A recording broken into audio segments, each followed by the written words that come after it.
நம்ம Ashwin sweets and snacks export பண்றதுக்கு 7373041434 மற்றும் www.ashwinsweets.com கான்டாக்ட் பண்ணுங்க. கடலூர் மாவட்டம் அயன் கருவேப்பம்பாடியைச் சேர்ந்த கலையரசன் சிப்காட் பகுதியில் உள்ள தொழிற்சாலையில் வேலை பார்த்து வந்தார். கடந்த ஜனவரி மாதம் 26ஆம் தேதி குறிஞ்சிப்பாடி அருகே உள்ள ஆடூர் அகரம் பகுதியைச் சேர்ந்த ஷாலினி என்பவருக்கும் கலையரசனுக்கும் இரு வீட்டார் சம்மதத்துடன் திருமணம் நடைபெற்றது.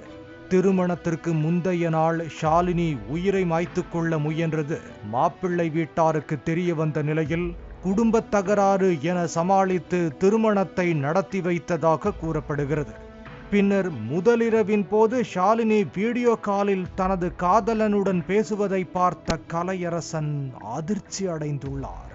பின்னர் தனது காதலனோடு சேர்த்து வைப்பதாக கலையரசன் ஷாலினியிடம் கூறியதாக சொல்லப்படுகிறது.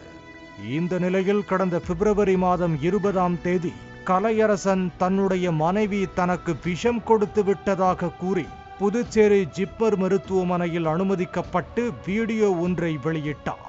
நைட் ஷிஃப்ட்டு முடிச்சுட்டு காலையில் வீட்டுக்கு வந்தேன். வீட்டுக்கு வந்த உடனே பொண்ணுக்கிட்ட போயிட்டு ஏந்திரமா பால் போட்டு கொடுமா குடிக்க டயர்டாக இருக்குன்னு கேட்டேன். அவங்க பால் இல்லை மாசா இருக்குது அதை வேணால் கொடுக்குறேன் குடிங்க அப்படின்னு சொன்னாங்க. சரி மாசா கொடுங்க அப்படின்னு சொல்லிட்டு குடிச்சிட்டு குடிக்கும்போது என்னம்மா கசக்கிற மாதிரி இருக்குது அப்படின்னு கேட்டேன். அது ஒன்றும் இல்லை குடிச்சிருங்க அப்படின்னு சொல்லி குடிக்க வச்சுட்டு அவங்க போய் படுத்துட்டாங்க சார். நானும் படுத்துட்டேன். கொஞ்ச நேரம் சென்று எழுப்புனாங்க சார்.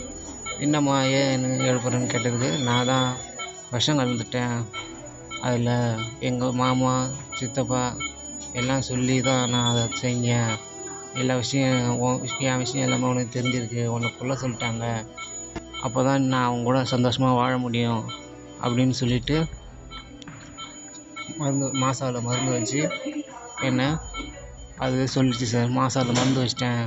அந்த வீடியோவில் தனது மனைவி மாசா கூல்ட்ரிங்க்ஸில் தனக்கு விஷம் கலந்து கொடுத்து விட்டதாக கூறியுள்ளார். இந்த சம்பவம் பரபரப்பை ஏற்படுத்திய நிலையில் கலையரசனின் மனைவியிடம் போலீசார் தீவிர விசாரணை மேற்கொண்டனர்.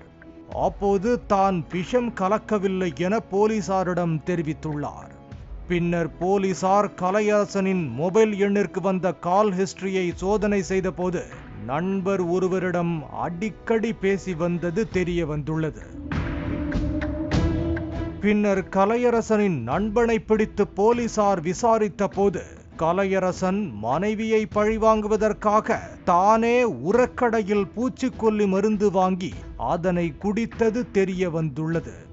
மேலும் எந்த மருந்து குடித்தாய் என நண்பர் கேட்டதற்கு பைக்கில் இருந்த பூச்சிக்கொல்லி மருந்தை போட்டோ அனுப்பியதும் தெரிய வந்துள்ளது. அது மட்டுமல்லாமல் கலையரசன் உரக்கடையில் ஜிபே செய்த ஆதாரமும் வெளிவந்துள்ளது. மேலும் இந்நிலையில் சிகிச்சையில் இருந்த கலையரசன் சிகிச்சை பலன் இன்றி உயிரிழந்துள்ளார்.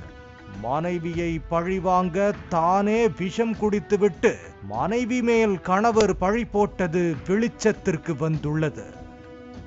நம்ம Ashwin sweets and snacks export பண்றதுக்கு 7373041434 மற்றும் www.ashwinsweets.com கான்டாக்ட் பண்ணுங்க.